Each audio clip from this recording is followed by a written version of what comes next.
ओम शांति। आज है 8 जून 2021 की साकार मुरली। पहले सुनते हैं मुरली की मुख्य पॉइंट्स। बाबा ने कहा, एक मैं ही सदैव देही अभिमानी हूँ। मैं कभी देह अभिमान में नहीं आता और इस सृष्टि पर आता भी एक बार हूँ, पुनर्जन्म नहीं लेता। इसलिए मेरी महिमा सबसे न्यारी है। बाप तुम्हें जो समझानी देते हैं उसमें कभी मूंझना नहीं है। जो भी ज्ञान मिला है वह अपने दिल से लगाने के लिए मेहनत करनी है। फिर बाबा ने कहा, सेंसिबल वह जो आत्म अभिमानी हो रहते हैं। तुम्हें विनाशी चीज का नशा नहीं होना चाहिए, सदा अविनाशी आत्मा का नशा रहना चाहिए। पहले पहले यह निश्चय पक्का होना चाहिए कि हम आत्मा बाप के साथ परम धाम में रहने वाले हैं। हम उनके बच्चे हैं तो जरूर उनसे वर्षा मिलना चाहिए। एक भी आत्मा का विनाश नहीं होता, अर्थात आत्मा परमात्मा में लीन नहीं होती। जैसे बाप अविनाशी वैसे आत्मा भी अविनाशी है और यह ड्रामा भी अविनाशी। और लास्ट में बाबा ने कहा, सर्व पतितों को पावन बनाने वाला एक रूहानी सर्जन मैं ही हूँ। तुम मुझे ही बुलाते आए हो, हे पतित पावन आओ, हमको दुख से छुड़ाओ। अभी बाप आए हैं तुमको श्रेष्ठ कर्म सिखलाकर देवी देवता बनाने। फिर सतयुग त्रेता में तुमको कोई दुख या रोग नहीं होगा। अब सुनते हैं महावाक्यों को विस्तार से। मुरली का सार। मीठे सेंसिबल बच्चे, सदा याद रखो कि हम अविनाशी आत्मा हैं। हमें अब बाप के साथ पहले तबके पहले फ्लोर में जाना है। प्रश्न, कौन सी मेहनत तुम हर एक बच्चे को अवश्य करनी है? उत्तर, बाबा तुम्हें जो इतनी नॉलेज देते हैं इसे अपने दिल से लगाते रहो। अंदर ही अंदर उसको मनन कर हजम करो, जिससे शक्ति मिलेगी। यह मेहनत अवश्य हर एक को करनी चाहिए। जो ऐसी गुप्त मेहनत करते हैं वे सदा हर्षित रहते हैं। उन्हें नशा रहता है कि हमें पढ़ाने वाला कौन है, हम किसके सामने बैठे हैं। ओम शांति। यह किसने कहा? 2 बार कहते हैं ओम शांति, ओम शांति। एक शिव बाबा ने कहा, एक ब्रह्मा बाबा ने। यह बाप दादा इकट्ठे हैं तो दोनों को बोलना पड़े ओम शांति, ओम शांति। अब पहले किसने कहा, बाद में किसने कहा? पहले शिव बाबा ने कहा ओम शांति, मैं शांति का सागर हूँ। पीछे किसने कहा? दादा की आत्मा ने कहा। बच्चों को याद दिलाते हैं ओम शांति, मैं तो सदैव देही अभिमानी हूँ, कभी देह अभिमान में नहीं आता हूँ। एक ही बाप है जो सदैव देही अभिमानी रहते हैं। ब्रह्मा विष्णु शंकर ऐसे नहीं कहेंगे। तुम जानते हो ब्रह्मा विष्णु शंकर का भी सूक्ष्म रूप है। तो ओम शांति करने वाला एक शिव बाबा है जिसको कोई शरीर नहीं। बाप तुमको अच्छी रीति समझाते हैं और कहते हैं, मैं एक ही बार आता हूँ, मैं सदैव देही अभिमानी हूँ, मैं पुनर्जन्म में नहीं आता, इसलिए मेरी महिमा ही न्यारी है। मुझे कहते हैं निराकार परमपिता परमात्मा। भक्ति मार्ग में भी शिव के लिए कहेंगे निराकार परमपिता परमात्मा है। निराकार की पूजा होती है, वह कभी देह में नहीं आते हैं, अर्थात देह अभिमानी नहीं बनते हैं। अच्छा, फिर उसके नीचे आओ सूक्ष्म वतन में, जहाँ ब्रह्मा विष्णु शंकर रहते हैं। शिव का नाम रूप तो देखने में नहीं आता है, चित्र बनते हैं, लेकिन वह है निराकार। वह कभी साकार बनते ही नहीं। पूजा भी निराकार की ही होती है। बच्चों की बुद्धि में सारा ज्ञान रहता है। भक्ति तो की है, चित्र बच्चों ने देखा है। तुम जानते हो, सतयुग त्रेता में न चित्रों की भक्ति होती न विचित्र की। बुद्धि में आता है परमपिता परमात्मा विचित्र है। उनका न सूक्ष्म न स्थूल चित्र है। उनकी महिमा गाई जाती है, दुख हरता सुख करता पतित पावन। तुम और किसी के चित्र को पतित पावन नहीं कहेंगे। कोई भी मनुष्य नहीं जिसकी बुद्धि में यह बात हो। ब्रह्मा विष्णु शंकर है सूक्ष्म वतनवासी। पहला तबका फिर दूसरा तबका, ऊंच ते ऊंच मूल वतन, उस तबके में रहने वाला है परम पिता परमात्मा। सेकंड नंबर तबके में सूक्ष्म शरीर वाले हैं। थर्ड तबके में स्थूल शरीरधारी हैं। इसमें मूंझना नहीं है। यह बातें सिवाय परमपिता परमात्मा के कोई समझा नहीं सकता है। ऊपर में सृष्टि है आत्माओं की, उसको कहा जाता है निराकारी दुनिया। हम सब आत्माओं की दुनिया, इनकॉर्पोरियल वर्ल्ड। फिर हम आत्माएं कॉर्पोरियल वर्ल्ड में आती हैं। वहाँ है आत्माएं, यहाँ है जीव आत्माएं। यह बुद्धि में रहना चाहिए। बरोबर हम निराकारी बाबा के बच्चे हैं। हम भी पहले निराकार बाप के पास रहते थे। निराकारी दुनिया में ही आत्माएं रहती हैं, जो अभी तक पार्ट बजाने लिए आते रहते हैं साकार में। वह हो गया निराकार बाप का वतन। हम आत्मा हैं, यह नशा होना चाहिए। अविनाशी चीज का नशा रहना चाहिए, विनाशी चीज का थोड़े ही होना चाहिए। देह के नशे वाले को देह अभिमानी कहा जाता है। देह अभिमानी अच्छे व आत्म अभिमानी अच्छे। सेंसिबल कौन है? आत्म अभिमानी। आत्मा ही अविनाशी है, देह तो विनाशी है। आत्मा कहती है हम 84 देह लेते हैं। हम आत्मा परम धाम में बाप के साथ रहने वाली है। वहां से आते हैं यहाँ पार्ट बजाने। आत्मा कहती है ओ बाबा, साकारी सृष्टि में है साकारी बाबा, निराकारी सृष्टि में निराकार बाबा। यह तो बिल्कुल सहज बात है। अब ब्रह्म को कहते हैं प्रजापिता ब्रह्मा, सो तो यहाँ ठहराना। वहां हम आत्माएं सब एक बाप के बच्चे, ब्रदर्स हैं। बाप शिव के साथ रहने वाले हैं।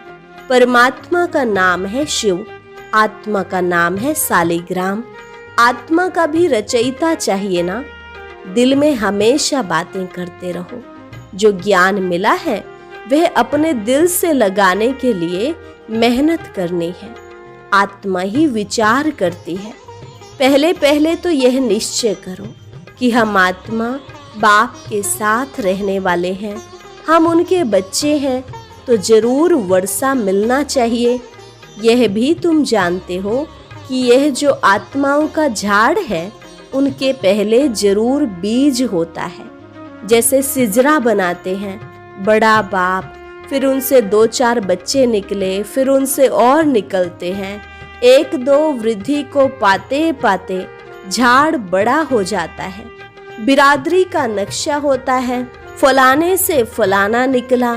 तुम बच्चे जानते हो, मूल वतन में सभी आत्माएं रहती हैं। उनका भी चित्र है। ऊंच ते ऊंच है बाप। तुम बच्चों की बुद्धि में है बाबा इस शरीर में आया हुआ है। रूहानी बाप इनमें आकर रूहों को पढ़ाते हैं। सूक्ष्म वतन में तो नहीं पढ़ाएंगे। सतयुग में तो यह नॉलेज किसको भी रहती नहीं। बाप ही इस संगम युग पर आकर यह नॉलेज देते हैं। इस मनुष्य सृष्टि रूपी झाड़ की नॉलेज कोई को है नहीं। कल्प की आयु ही बहुत बड़ी लिख दी है। अभी बाप तुमको समझाते हैं बच्चे, अभी तुमको फिर घर चलना है। वह है आत्माओं का घर। बाप और बच्चे रहते हैं, सब ब्रदर्स हैं, ब्रदर और सिस्टर। तब कहा जाता है जब यहाँ शरीर धारण करते हैं। हम आत्माएं सब भाई भाई हैं। भाई का जरूर बाप भी होगा ना, वह है परम पिता परमात्मा। सभी आत्माएं शरीर में रहते हुए उनको याद करती हैं। सतयुग त्रेता में कोई याद नहीं करते हैं। पतित दुनिया में सभी उनको याद करते हैं, क्योंकि सब रावण की जेल में है। सीता पुकारती थी, हे राम। बाप समझाते हैं, राम कोई त्रेता वाला याद नहीं आता है। राम परमपिता परमात्मा को समझ याद करते रहते हैं। आत्मा पुकारती है, अभी तुम जानते हो, आधा कल्प फिर हम किसको पुकारेंगे नहीं, क्योंकि सुख धाम में रहेंगे। इस समय बाप ही समझाते हैं, दूसरा कोई नहीं जानते। वह तो कह देते कि आत्मा सो परमात्मा, आत्मा परमात्मा में लीन हो जाती है। बाप समझाते हैं, आत्मा तो अविनाशी है, एक भी आत्मा का विनाश नहीं हो सकता। जैसे बाप अविनाशी, वैसे आत्मा भी अविनाशी है। यहाँ आत्मा पतित तमो प्रधान बनती है, फिर बाप सतो प्रधान पवित्र बनाते हैं। सारी दुनिया को तमो प्रधान बनना ही है, फिर सतो प्रधान बनना है। पतित दुनिया को पावन बनाने बाप को आना पड़ता है। उनको कहते ही हैं गॉड फादर। बाप भी अविनाशी है, हम आत्माएं भी अविनाशी हैं। यह ड्रामा भी अविनाशी है। तुम बच्चे जानते हो यह वर्ल्ड की हिस्ट्री ज्योग्राफी कैसे रिपीट होती है। इन चारों युगों में हमारा पार्ट चलता है। हम सूर्यवंशी फिर चंद्रवंशी बनते हैं। चंद्रवंशी जैसे सेकंड ग्रेड में आ जाते हैं। 14 कला वालों को सूर्यवंशी नहीं कह सकते। वास्तव में देवी देवता भी उन्हों को नहीं कह सकते। देवी देवता संपूर्ण निर्विकारी, 16 कला संपूर्ण को कहा जाता है। राम को 14 कला संपन्न कहेंगे। तुम्हारे ही 84 जन्मों का हिसाब समझाया जाता है।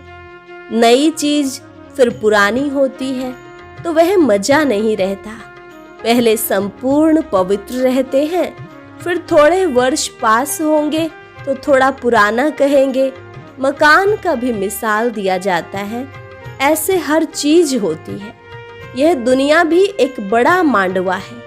यह आकाश तत्व बहुत बड़ा है, इसका कोई अंत नहीं। इनकी एंड कहाँ है वह निकाल नहीं सकते। चलते जाओ, एंड हो नहीं सकती। ब्रह्म महतत्व की भी कोई एंड हो नहीं सकती। यूं साइंस वाले कितनी कोशिश करते हैं एंड देखने की, लेकिन जा नहीं सकते, अंत पा नहीं सकते। ब्रह्म तत्व बहुत बड़ा बेअंत है। हम आत्माएं बहुत थोड़ी जगह में रहती हैं। यहाँ बिल्डिंग आदि कितनी बड़ी बड़ी बनाते हैं। स्पेस धरती की बहुत बड़ी है। खेती आदि भी तो चाहिए ना। वहां तो सिर्फ आत्माएं रहती हैं। आत्मा शरीर बिगर कैसे खाएगी? वहां तो अभोक्ता है। खाने व भोगने आदि की कोई चीज होती नहीं। बाप समझाते हैं यह ज्ञान तुम बच्चों को एक ही बार मिलता है, फिर कल्प बाद तुम बच्चों को दिया जाता है। तो यह नशा होना चाहिए। हम देवता धर्म वाले थे। तुम कहते हो बाबा आज से 5000 वर्ष पहले हम आपके पास आए थे शूद्र से ब्राह्मण बनने। अब फिर हम आपके पास आए हैं। वह निराकार होने कारण तुम कहेंगे दादा पास आए हैं। बाप ने इसमें प्रवेश किया है। बाप कहते हैं जैसे तुम ऑर्गन्स ले पार्ट बजाते हो, वैसे ही मैं भी ऑर्गन्स का आधार लेता हूँ। नहीं तो मैं पार्ट कैसे बजाऊं? शिव जयंती भी मनाते हैं। शिव तो निराकार है, उनकी जयंती कैसे हुई? मनुष्य तो एक शरीर छोड़ दूसरा लेते हैं। बाप कहते हैं मैं कैसे आकर तुम बच्चों को राजयोग सिखाऊं? मनुष्य से देवता बनाने के लिए राजयोग बाप ही आकर सिखाते हैं। मुझे ही पतित पावन ज्ञान का सागर कहते हैं। मुझे झाड़ के आदि मध्य अंत का मालूम है। तुम बच्चे समझते हो, बाबा इसमें प्रवेश कर हमको सब नॉलेज समझाते हैं। ब्रह्मा विष्णु शंकर के पार्ट को भी समझना चाहिए। बाप को तो समझा है कि वह पतित पावन है। हर एक की महिमा अलग अलग, ड्यूटी अलग अलग होती है। प्रेसिडेंट, प्राइम मिनिस्टर आदि बनते हैं। आत्मा कहती है यह मेरा शरीर है, मैं प्राइम मिनिस्टर हूँ। आत्मा शरीर के साथ ना हो तो बोल न सके। शिव बाबा भी है निराकार, उनको भी बोलने के लिए कर्मेंद्रियों का आधार लेना पड़ता है। इसलिए दिखाते हैं मुख से गंगा निकली। अब शिव तो है बिंदी, उनको मुख कहाँ से आया? तो इसमें आकर बैठते हैं, उससे ज्ञान गंगा बहाते हैं। बाप को ही सब याद करते हैं, हे पतित पावन आओ हमको इस दुख से छुड़ाओ। वही बड़े ते बड़ा सर्जन है, उसमें ही पतितों को पावन बनाने का ज्ञान है। सर्व पतितों को पावन बनाने वाला एक सर्जन है। सतयुग में सब निरोगी होते हैं। यह लक्ष्मी नारायण सतयुग के मालिक है। इसको ऐसे कर्म किसने सिखाए जो ऐसे निरोगी बने? बाप ही आकर श्रेष्ठ कर्म सिखलाते हैं। यहाँ तो कर्म ही कूटते रहते हैं। सतयुग में तो ऐसे नहीं कहेंगे कि कर्म ऐसे हैं। वहाँ कोई दुख रोग होता नहीं, यहाँ तो एक दो को दुख ही देते रहते हैं। सतयुग त्रेता में दुख की बात होती नहीं। जो कहा जाए कि यह कर्मों का भोग है, कर्म अकर्म विकर्म का अर्थ कोई समझ ही नहीं सकते। तुम जानते हो, हर एक चीज पहले सतो प्रधान, फिर सतो रजो तमो बनती है। सतयुग में 5 तत्व भी सतो प्रधान रहते हैं। हमारे शरीर भी सतो प्रधान प्रकृति के होते हैं। फिर आत्मा की 2 कला कम होने से शरीर भी ऐसे बनते हैं। सृष्टि की भी 2 कला कम हो जाती है। यह सब बाप ही बैठ समझाते हैं, दूसरा कोई समझा न सके।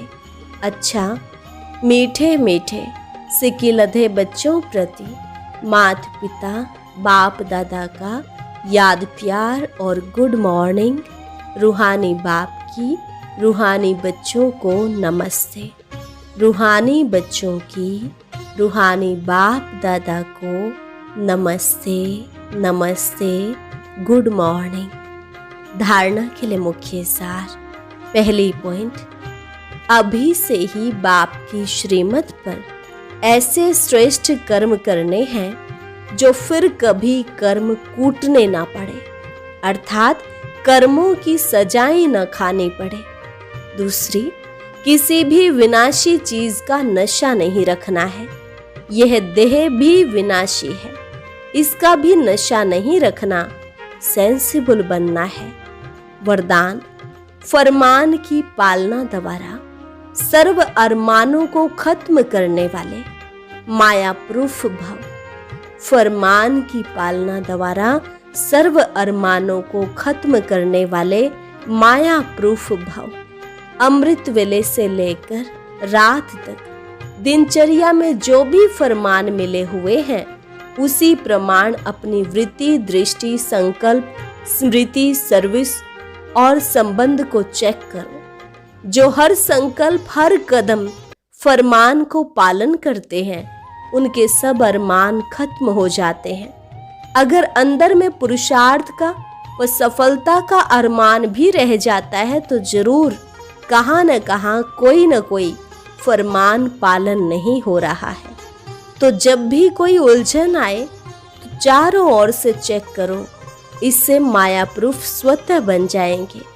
स्लोगन, अपनी सूक्ष्म कमजोरियों का चिंतन करके उन्हें मिटा देना, यही स्वचिंतन है। अपनी सूक्ष्म कमजोरियों का चिंतन करके उन्हें मिटा देना, यही स्वचिंतन है।